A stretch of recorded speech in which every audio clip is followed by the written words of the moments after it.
pour la première fois en 1974 par le psychanalyste Frauenberger.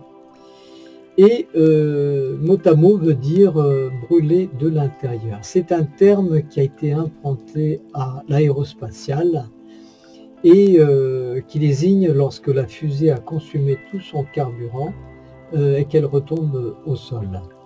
La personne qui va être touchée par le burn-out va avoir un épuisement total dû au stress professionnel. Alors, il est dû généralement, ce burn-out, à une surcharge de travail, à la pression du temps qu'on n'arrive plus à gérer, la relation aux autres qui est difficile et aussi l'exposition à des situations difficiles sur le plan émotionnel en général. Il y a des catégories professionnelles qui sont très touchées par le burn-out. Ça va être les policiers, ça va être les enseignants, les infirmiers, tous ceux qui sont dans un métier où il y a une forte pression émotionnelle et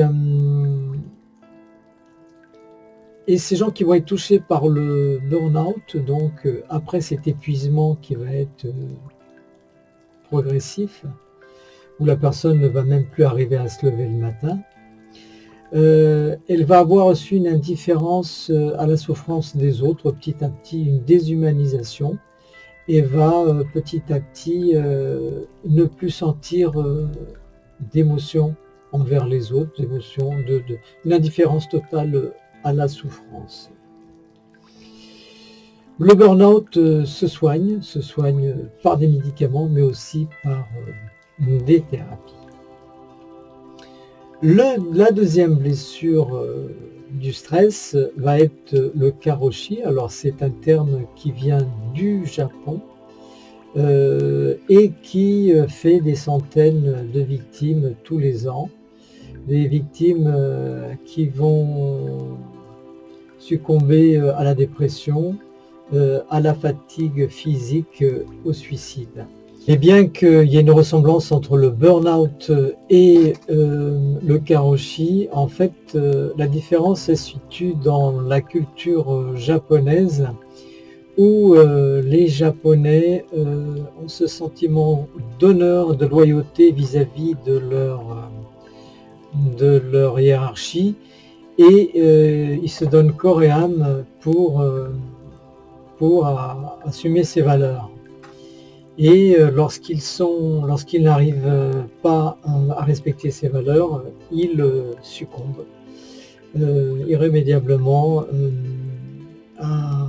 au suicide, à l'épuisement, à la dépression.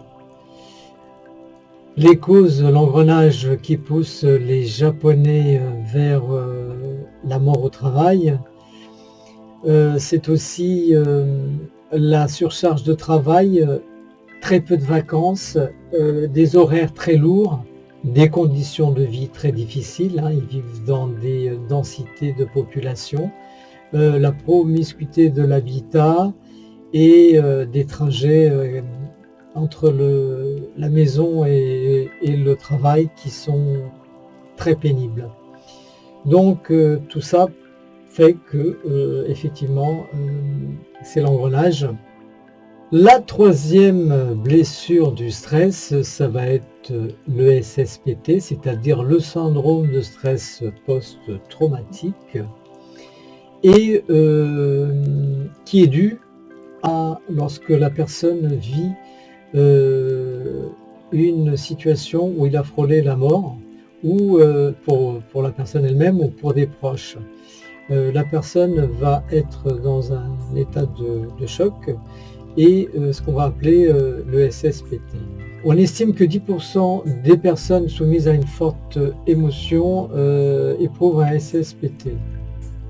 Plus l'événement est important, plus la personne va avoir des séquelles.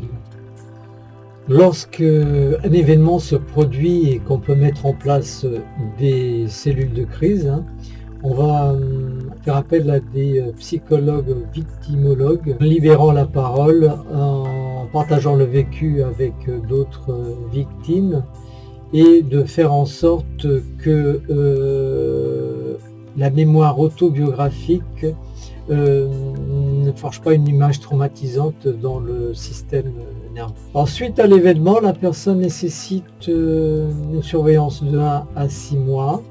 Alors les symptômes, ça va être le syndrome de reviviscence, ça va être que la personne dans la journée va avoir des flashbacks, elle va revivre la chose, elle va avoir des remontées, des images qui vont survenir, et la nuit, pendant le sommeil, elle va faire des cauchemars. Il y a le syndrome d'évitement, alors la personne va se replier sur elle-même parce qu'elle a peur qu'en société, avec les autres, il y ait des images qui viennent se rajouter à ce qu'elle vit déjà. Il y a le syndrome d'hypervigilance anxieuse, c'est-à-dire que la personne va être sans arrêt en hypervigilance, au moindre bruit elle va réagir.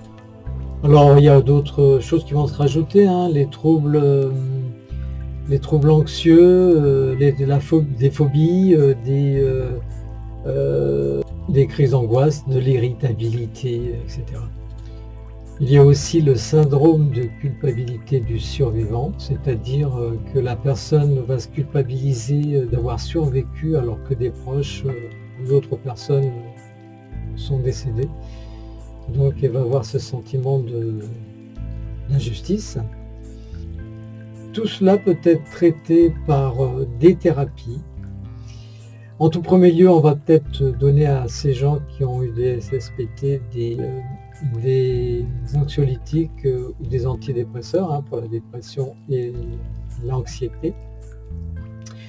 Sinon, c'est très bien traité par différentes thérapies, comme les TCC, les thérapies cognitives et comportementales, aussi le MDR, ainsi que la PNL, la programmation neurolinguistique, ou bien l'hypnose.